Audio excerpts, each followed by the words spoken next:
This channel does not promote any violent, harmful, or illegal activities. All content provided by this channel is meant for an educational purpose only. আর এবার যে খবরে নজর রাখবো, ব্রাজিলে ভারত ও চীন বৈঠক। G20 বৈঠকের ফাঁকেই দুই দেশের বিদেশ মন্ত্রীর মধ্যে আলোচনা। চীনা বিদেশ মন্ত্রীর সঙ্গে বৈঠকে ভারতের বিদেশ মন্ত্রী এস জয়শঙ্কর। প্রগতি নিয়ন্ত্রণ রেখার পরিস্থিতি নিয়ে দুই দেশের মধ্যে আলোচনা।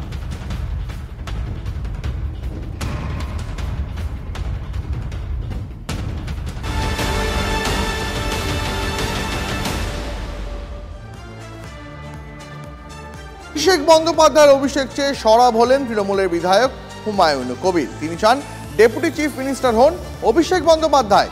তিনি আরও চান মুখ্যমন্ত্রীর ওপর থেকে লোড কমাতে অভিষেক পুলিশ মন্ত্রী হন। ফরহাদ সৌগতর মতন ভরতপুরের বিধায়ক হুমায়ুনের মুখেও পুলিশি গাফিলতির কথা জানিয়ে শুরু হয়েছে চোরচর্চা। পুলিশের দিকে শাসকের কামান। কসবায় কাউন্সিলর আক্রান্ত হওয়ার পর পুলিশে অনাস্থা প্রকাশ করেছিলেন কলকাতার মেয়র। Enough is enough. পুলিশকে বলবো অ্যাক্ট নাও, হাঁ করে বসে থাকা যাবে না। কসবার পরপরই মুকুন্দপুরের সোনার দোকানে লুটের চেষ্টা হয়েছে, মালিকের গলায় কোপ পড়েছে। টালিগঞ্জে মার খেয়েছেন কলকাতার ট্রাফিক পুলিশের সাব ইন্সপেক্টর। রবিবার রাতে শাসনেও আক্রান্ত হয়েছে পুলিশ।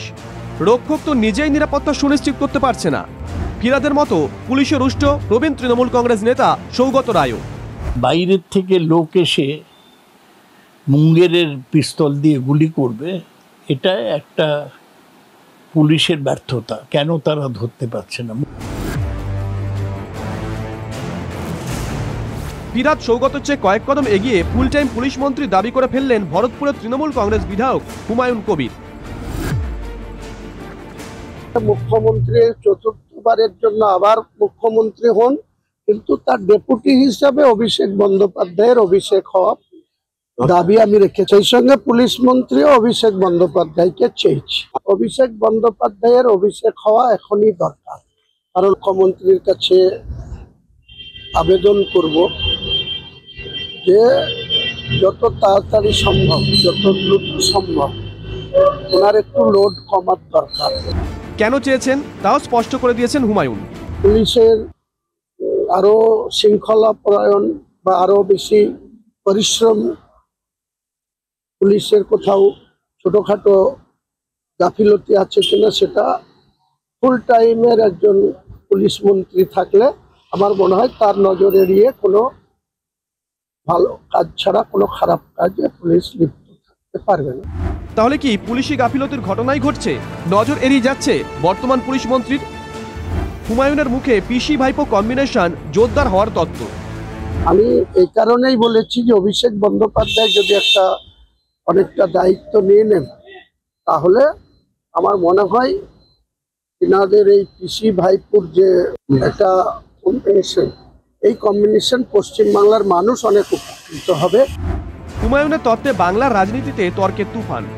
এইসব বলে কি মিডিয়াতে গুরুত্ব বাড়াতে চাইছেন, নাকি এইসব বলে ভাইপোকে বার্তা দিচ্ছেন যে আমাকে একটু বেশি গুরুত্ব দিও, আমি আছি তোমার পাশে? পার্টির মধ্যে বক্তব্য জানাতে পারে, কিন্তু কারোর কিছু মনে হলো যে এখনই এইটা করা উচিত, এখনই ওইটা করা উচিত, এই ধরনের কথাবার্তাগুলো একেবারে অবাঞ্ছিত। এই ধরনের অনভিপ্রেত কথা দলের কোনো দায়িত্বশীল নেতা এইভাবে এগুলো বলা ঠিক কাজ নয়। 2036-এ অভিষেক মুখ্যমন্ত্রী। গত বছরই জল্পনা উস্কে দিয়েছিলেন তৃণমূল কংগ্রেস নেতা কুণাল ঘোষ। তার 10 বছর আগেই সরকারে অভিষেক চাইলেন হুমায়ুন। তৃণমূল নেতারা কি টিজার রিলিজ শুরু করলেন? প্রদীপ্ত কান্তি ঘোষের রিপোর্ট, TV9 বাংলা।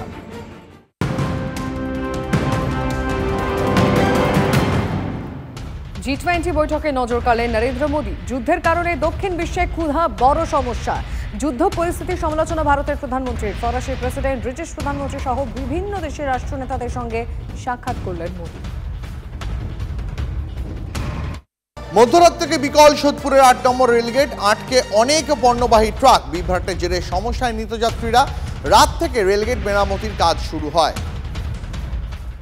আর অবশেষে এই মুহূর্তে যে খবর পাওয়া যাচ্ছে, এই মুহূর্তে সেই রেলগেট যে সোদপুরের 8 নম্বর রেলগেট অবশেষে সচল হলো।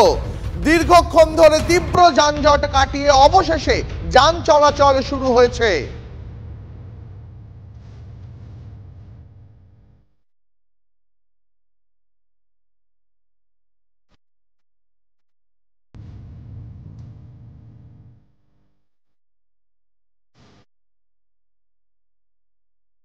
অসুবিধা তো হয় বটে, ইউপিতে প্রায় পড়া থাকে। আচ্ছা, তার মধ্যে আবার কি খারাপ, এখান দিয়ে বড় বড় গাড়ি যাতায়াত করে। अच्छा, বড় বড় গাড়ি যাতায়াত করে, কয়েকদিন পর পরই এরকম ধরনের ঘটনা ঘটে। কয়েকদিন পর পরই এরকম ঘটনা ঘটে। गेट खराब हो गया है, कितना दिक्कत हो रहा है आप लोगों को? अरे हम लोग को तो गाड़ी नॉन्ड्री में फंस गया, अभी पुलिस का लाफड़ा हो जाए। নজর রাখবো পরের খবরে। সুন্দরবনের জঙ্গলে সক্রিয় বেআইনি হরিণ শিকার চক্র। 2 কেজি হরিণের মাংস সহ দুজনকে হাতে নাতে ধরলেন রামগঙ্গা রেঞ্জের ভগবতপুরে বিট বনকর্মীরা। ধৃত দুজনই নামখানার বাসিন্দা। বন দপ্তর সূত্রে খবর, পাথর প্রতিমার ভগবতপুর এলাকায় সুন্দরবনের জঙ্গল থেকে উদ্ধার হয়েছিল বেশ কয়েকটি হরিণ ধরার ফাঁদ। গোপন সূত্রে খবর পেয়ে পিছু নেন বনকর্মীরা। নামখানা দক্ষিণ চন্দন পিড়ি এলাকা থেকে গ্রেপ্তার হয় দুজন। ধৃতদের বিরুদ্ধে বন্যপ্রাণ সংরক্ষণ আইনের একাধিক ধারায় মামলা রুজু করা হয়েছে। ধৃতদের জেরা করে চোরা শিকারীদের খোঁজেও তল্লাশি অভিযান চালানো হচ্ছে। হরিণের মাংস কিনে নিয়ে যাচ্ছিল এবং এদের কাছ থেকে, দুজনের কাছ থেকে 1 কেজি করে 2 কেজি হরিণের মাংস পাওয়া গেছে এবং পরে এদের নামে বন দপ্তর থেকে বন্যপ্রাণী সংরক্ষণ আইনের বিভিন্ন ধারায় মামলা শুরু করা হয়েছে এবং এদেরকে গ্রেপ্তার করে আজকে কাকদ্বীপ আদালতে নিয়ে আসা হয়েছে।